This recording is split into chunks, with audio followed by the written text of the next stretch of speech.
കിനോ park 11 IMAX. ഇവിടെയാണ് IMAX വിത്ത് laser ഉള്ളത്. അൽമാട്ടിയിൽ 2 IMAX ആണ് ഉള്ളത്, അതിൽ ഒരെണ്ണം ഇവിടെയാണുള്ളത്. അപ്പോൾ നമ്മളിന്ന് ഇവിടെയാണ് ഡിമോൺ സ്ലെയർ കാണാൻ പോകുന്നത്.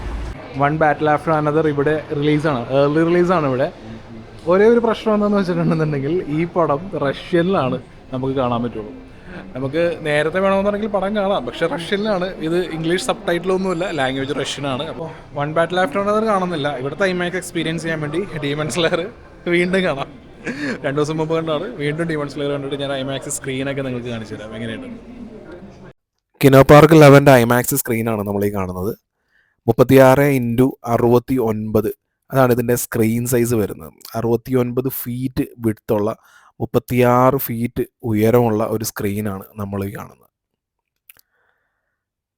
പിന്നെ 2 സൈഡിലും ഐമാക്സിൻ്റേതായിട്ടുള്ള ബ്രാൻഡിങ് വരുന്നുണ്ട്. പിന്നെ ഇതിൻ്റെ സൗണ്ട് സിസ്റ്റം എന്ന് പറയുന്നത് ഐമാക്സിൻ്റെ 6 ചാനലാണ് വരുന്നത്. ആക്ച്വലി ഐമാക്സിൻ്റെ 6 ചാനലാണെങ്കിൽ പോലും ഐമാക്സിൻ്റേതായിട്ടുള്ള ഒരു എർത്ത് ഷാറ്ററിങ് സൗണ്ട് എന്നൊക്കെ പറയൂലേ, അത് എനിക്ക് ആക്ച്വലി ഇവിടെ ഫീൽ ചെയ്തിട്ടില്ല.